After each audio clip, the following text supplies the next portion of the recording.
आइए देखते हैं आज 7 नवंबर 2020 की खास खबरें। मुख्यमंत्री योगी आदित्यनाथ ने कहा अयोध्या में प्रज्वलित करे 5.51 लाख दीपक। केंद्रीय गृह मंत्री अमित शाह ने कहा बंगाल में मां, माटी और मानुष का नारा तुष्टीकरण में बदला है। कांग्रेस महासचिव प्रियंका गांधी ने कहा कि उत्तर प्रदेश बिजली मीटरों की प्रयोगशाला बना है। ऊर्जा मंत्री श्रीकांत शर्मा ने कहा कांग्रेस हास्यास्पद बयान दे रही है। सपा अध्यक्ष अखिलेश यादव ने कहा भाजपा सरकार ने सूबे को बदहाल बनाया है।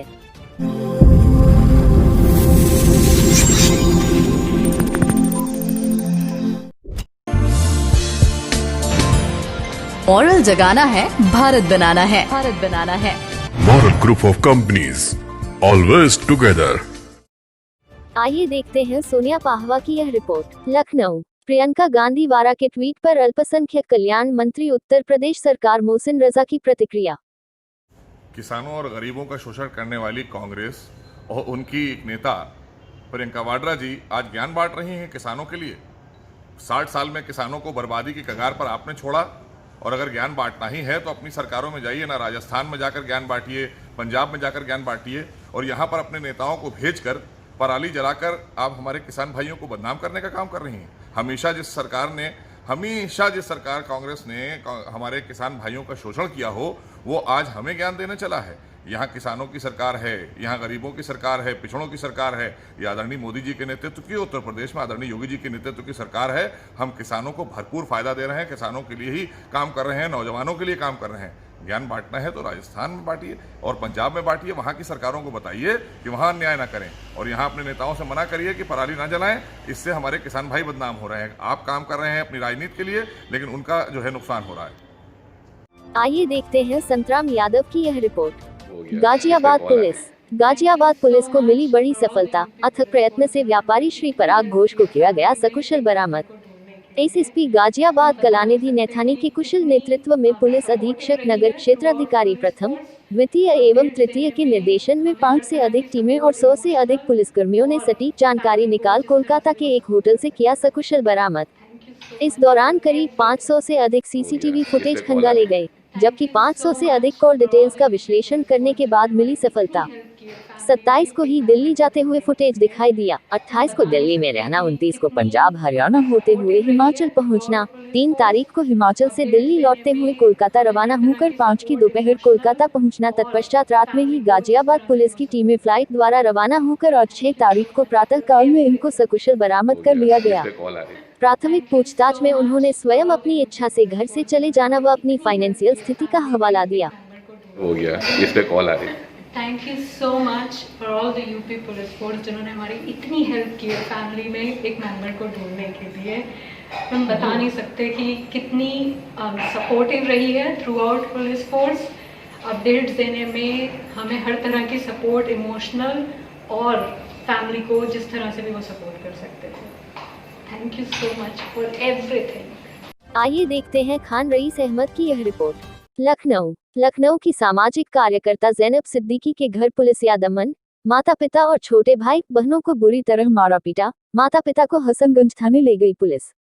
जैनब सिद्दीकी ने बताया कि उनके घर पुलिस ने आकर पूछा कि क्या आपकी बेटी सीएए और एनआरसी आंदोलन में है, तो परिवार वालों ने कहा कि वो तो महिला संगठन में काम करती हैं। जिसके बाद वो लौट गए और 1 से 1.30 घंटे बाद लौट के आए और लाठी डंडे से मरना शुरू कर दिया। जैनब की छोटी छोटी बहनें हैं, उन्हें सड़क पर दौड़ा दौड़ा कर पीटा। भद्दी गालियां देते हुए जैनब के पापा को 10 से 15 पुलिस वाले पकड़कर हसनगंज थाने ले गए। बहन और मां को भी थाने में बिठा रखा है। रिहाई मंच इस पुलिसिया दमनात्मक कार्रवाई का विरोध करते हुए जैनब के परिजनों की सुरक्षा और तत्काल रिहाई की मांग करता है। बिना कारण बताए गैर कानूनी तरीके से किसी को ले जाना गलत है। यह परेशान करने के मकसद से लोगों की आवाज का दमन करने के लिए किया जा रहा। योगी पुलिस संविधान लोकतंत्र को ताक पर रखकर दमन की कार्रवाई कर रही है। इसी के तहत फिर से नागरिकता आंदोलन के नाम पर लोगों के होर्डिंग पोस्ट लगवा रही है, जबकि इलाहाबाद हाई कोर्ट भी यूपी सरकार के इस कदम पर सवाल उठा चुका है। द्वारा राजीव यादव, महासचिव, रिहाई मंच। 28 अक्टूबर के प्रातः काल में श्रीमती ऋचा घोष ने पुलिस को अवगत कराया कि उनके पति पराग घोष लगभग 1 दिन पहले घर से निकले थे अपनी हुंडई एक्सेंट कार में यूपी 16 AB 5897 हाइट लगभग 5 फुट 10 इंच, वेट 85 से 90 kg और एज 46 ईयर्स, और ये 24 घंटे के बाद भी अपने घर नहीं पहुंचे थे। इस संबंध में पुलिस ने तत्काल मुकदमा दर्ज किया। मामले की गंभीरता को देखते हुए इसमें 5 से अधिक टीमें लगाई गई, 100 से अधिक पुलिसकर्मी इसमें लगाए गए थे। ये पाया गया कि इनका व्यापार फूड कोर्ट से संबंधित, ग्रॉसरी स्टोर से संबंधित रहा है।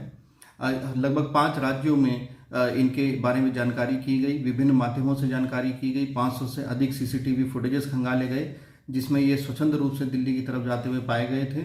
उसके बाद जो हमने 500 से अधिक कॉल डिटेल्स भी खंगाली गई, और इसमें पुलिस को एक जो जानकारियां मिली उसके हिसाब से इनका पंजाब और हिमाचल की तरफ मूवमेंट पुलिस को ज्ञात हुआ था। और इस संबंध में जब और जानकारी की गई तो कल इनका ये पाया गया कि वहाँ हिमाचल से भी कोलकाता मूव कर गए हैं। मामले की नज़ाकत को देखते हुए रात में ही फ्लाइट द्वारा पुलिस की टीम रवाना की गई थी, और आज सुबह इनको सकुशल कोलकाता से रिकवर कर लिया गया है। प्राथमिक पूछताछ में इन्होंने अपनी कुशलता प्रकट की है और ये बताया है कि अपनी इच्छा से ही जो है इस तरह से इतने दिन विचरण कर रहे थे, और साथ ही इन्होंने अपनी फाइनेंशियल स्थिति का भी हवाला दिया है। अभी इनसे पूछताछ आगे जारी है और परिजनों को सूचित कर दिया गया है। परिजन क्या है नाम आपका? मेरा नाम जैनब है और मैं यहाँ लखनऊ में एक सामाजिक कार्यकर्ता हूँ। महिलाओं के मुद्दों को लेकर हम काम करते हैं। अचानक 5:30 बजे हमारे घर पे पुलिस आती है। मैं ऑफिस के कार्य से मैं घर के बाहर थी और वो फ़ोटो दिखाते हैं और बोलते कि वो ठाकुरगंज थाने से आए हुए हैं, और वो फ़ोटो दिखाते हैं, उसमें कहते हैं कि क्या आपकी बेटी CA NRC में थी? वो फेसबुक की फ़ोटो थी। तो पिताजी ने कहा कि नहीं भाई, वो तो CA NRC में नहीं थे हम लोग, मगर ये है कि भाई सामाजिक संगठनों में काम करते हैं तो महिला हिंसा को लेके, सारी चीज़ों को लेके हम बातचीत ज़रूर करते हैं, मगर मेरी बेटी का इस तरह से कोई वो नहीं है। फिर वो चली जाते हैं, कहने लगे पूछे पापा नाम है, और इससे पहले किसी चीज़ में किसी उसमें नाम नहीं था हमारा।